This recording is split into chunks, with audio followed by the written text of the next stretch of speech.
Hello everyone, my name is Mattel Kuan and I'm going to be discussing today about two branches of philosophy. First, what is philosophy? Philosophy is the love for wisdom. It is where people have argument, not necessarily a fight, but a, but they do discuss about their own beliefs to certain topics. And they use good reasoning instead of concrete evidence to prove their own opinions to others. The first branch of philosophy I'll be talking about is God. Do we think that God exists or not? For me, I believe that God exists, but I also think that they do not exist since I depend more on scientific information and data. Well, anyways, philosophers suggest that there are three ways to prove that God does exist. The first approach is the ontological argument. It demonstrates that God exists because we can imagine what they may look like. They could be tall and muscular or short and skinny. Either one works as long as we can imagine their appearance. This connects to Anselm of Canterbury opinion regarding this argument, since he argues that God is the being who is greater or more powerful than us human beings to ever exist. In simple terms, Ansel, Anselm claims that believing in something that believing in something that exists in reality is better than believing on something that does not truly exist. Therefore, it is better to believe that God exists in our imagination as well as in reality rather than just thinking that God exists in our minds. Moving on, the cosmological argument discusses that every event that happens in life has a cause, or that someone must have done something to initiate the first chain of events, like how our universe has a chain of events, and every situation occurs because of the first incident that happened. Aristotle and Thomas Aquinas think that God is the one responsible for triggering the first cause, since he was the one who created the universe and life. Due to this, we can conclude that God does exist because they are the one responsible for causing the first chain of events, since it is impossible to have an infinite cycle of events. And for our last approach would be the design argument.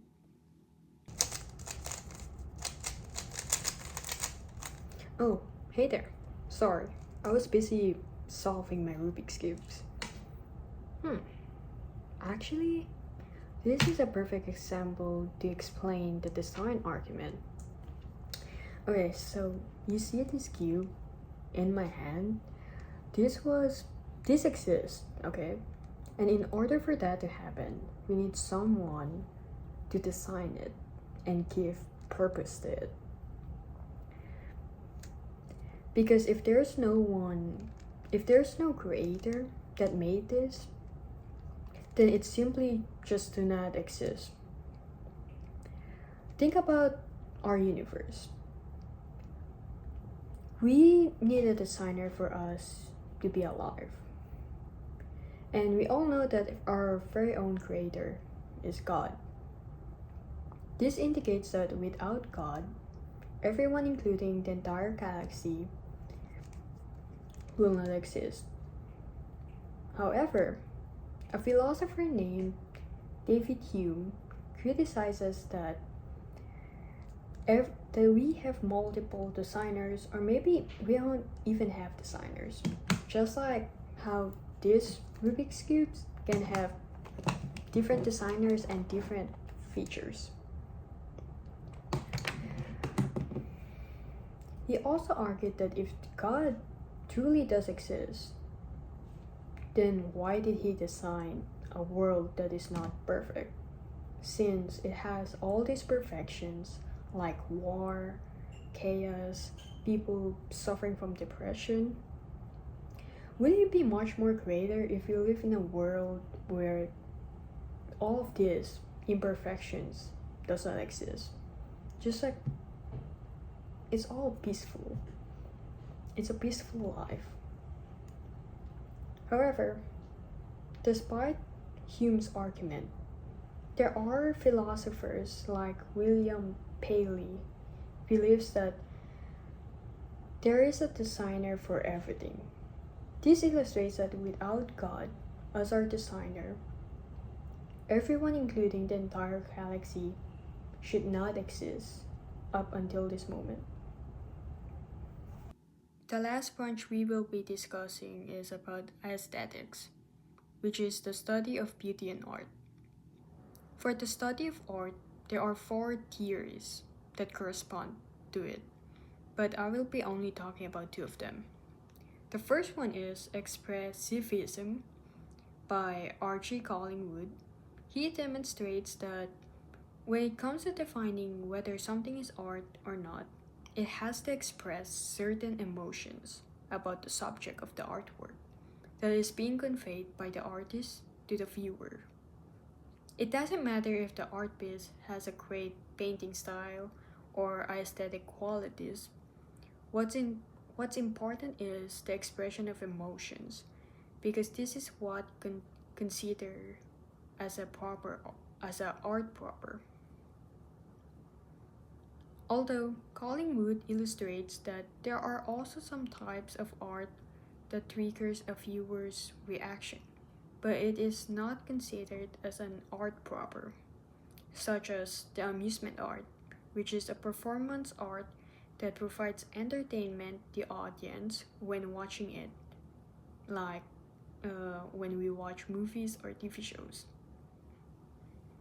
On the other hand, the institutionalism theory by Arthur Tanto explains that something is art if the art world represents it, or if they say something about it. In simple terms, we can consider a piece of an art as an actual art if it was displayed in a museum or painted by a well-known historian painter like Leonardo da Vinci or Picasso. For example, this is an artwork of mine. Tanto would examine the art world of this drawing before claiming it as a work of art. In this case, if this isn't displayed in a gallery and was made by a common person, which is me eventually, then it is not deemed as art.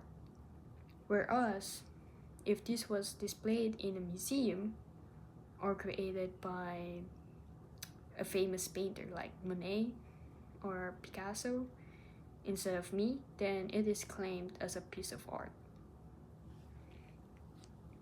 Additionally, when it comes to judging the beauty of an artwork, people can have their own opinions about it, since we all have different preference. However, David Hume's aesthetic judgment argues that sometimes an the opinions of an expert matters more than basic art reviews. A true expert of art must meet the five criteria, which are the strong sense, delicate sentiment, which looking for the small details, practice of looking at various art, comparing other artworks, and the lack of prejudice.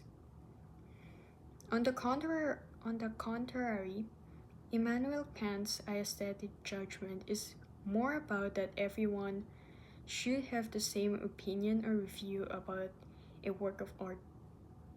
He also represents the types of sublimes that provides a negative pleasure towards audience as they understand how big the world is based on the image presented. Mathematical sublime makes you feel tiny by looking up to something that is huge or massive, such as a starry night sky or the Navajo Loop Trail at the Bryce Canyon National Park. While Kant's dynamical sublime makes people feel small and scared because of something that is more powerful than you as a human being, but at the same time, you feel safe knowing that you are far away from the subject. Like when you're watching heavy waves crash through the rocks and you feel frightened because it may crash into you.